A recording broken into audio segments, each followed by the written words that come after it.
आज की सबसे बड़ी एआई खबर। ओपन एआई ने चैट जीपीटी के अडल्ट मोड को अनिश्चित काल के लिए रोक दिया है और एप्पल की एआई म्यूजिक सिफारिशों पर सवाल उठ रहे हैं। मॉर्निंग पल्स इंडिया के टेक एआई प्लस आज का टिप सेक्शन में आपका स्वागत है, जहां हम लाते हैं तकनीक की दुनिया की सबसे जरूरी अपडेट्स। ओपन एआई का चैट जीपीटी अडल्ट मोड, इस पर पहले काफी चर्चा थी।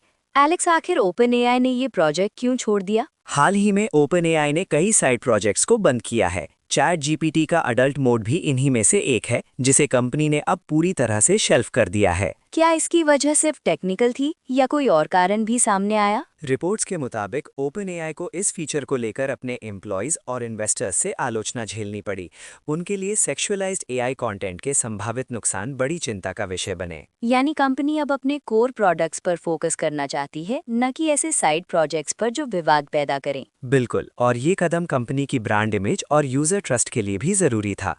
एआई में रिस्पॉन्सिबल यूज और एथिक्स अब ज्यादा अहम हो गए हैं। ओपन एआई ने पिछले हफ्ते और भी कई साइड प्रोजेक्ट्स बंद किए हैं। क्या इससे कंपनी के फ्यूचर प्लान्स पर असर पड़ेगा? संभव है कि इससे कंपनी का फोकस और क्लियर हो जाएगा। अब उनका ध्यान चैट जीपीटी जैसी मुख्य सेवाओं पर रहेगा, जिससे क्वालिटी और सिक्योरिटी बेहतर हो सके। एआई की दुनिया में सिर्फ ओपन एआई ही नहीं, एप्पल भी एआई फीचर्स पर काम कर रहा है। लेकिन एप्पल म्यूजिक का नया एआई प्लेलिस्ट प्लेग्राउंड यूजर्स की उम्मीदों पर खरा नहीं उतर पाया। एक रिपोर्ट के मुताबिक जब एक यूजर ने एटमॉस्फेरिक इंस्ट्रूमेंटल ब्लैक मेटल जैसी खास प्लेलिस्ट मांगी, तो एआई ने बेमेल गाने सजेस्ट कर दिए। म्यूजिक सिफारिशों में एआई की दखल अभी भी सीमित नजर आ रही है। लोग अपने मूड या स्पेसिफिक जॉनर की उम्मीद रखते हैं, लेकिन एआई उन्हें समझ नहीं पा रहा। ये चिंता की बात है, क्योंकि म्यूजिक का चयन बहुत पर्सनल होता है। अगर एआई सही ढंग से सिफारिशें नहीं कर पा रहा, तो यूजर्स का भरोसा डगमगा सकता है। क्या एप्पल इस फीचर को और बेहतर बनाने की कोशिश कर रहा है या अभी इसे ऐसे ही छोड़ा जाएगा?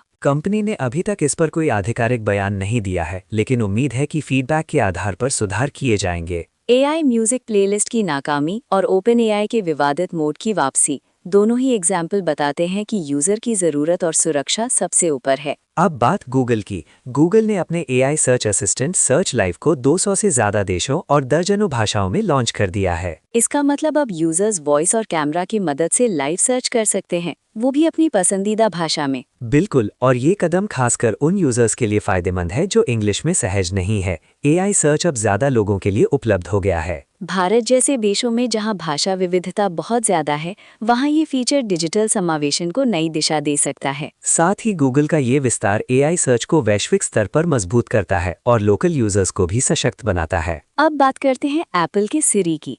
रिपोर्ट्स के मुताबिक सिरी को iOS 27 में विजुअल ओवरहॉल मिलेगा और एप्पल को गूगल के जेमिनाई मॉडल तक पूरा एक्सेस मिल गया है। इसका मतलब एप्पल अब जेमिनाई मॉडल की मदद से छोटे एआई मॉडल्स बना सकता है, जिससे सिरी और स्मार्ट बन पाएगा। अगर एप्पल अपने खुद के एआई मॉडल्स तैयार करता है, तो सिरी के फीचर्स में बड़ा बदलाव आ सकता है। शायद ज्यादा तेज, ज्यादा निजी और ज्यादा सुरक्षित। एआई वर्ल्ड में ये सभी बदलाव दिखाते हैं कि टेक कंपनियां लगातार प्रयोग कर रही हैं, लेकिन साथ ही उन्हें यूजर्स की जरूरत और सुरक्षा का भी ध्यान रखना पड़ रहा है। आज की टेक एआई प्लस आज का टिप सेक्शन यहीं समाप्त होता है। ऐसी ही और गहराई से खबरें सुनने के लिए मॉर्निंग पल्स इंडिया के पूरे एपिसोड को जरूर देखें। मॉर्निंग पल्स इंडिया का फुल एपिसोड आपके लिए हर सुबह ताजगी और जानकारी के साथ। मिलते हैं अगले अपडेट्स में।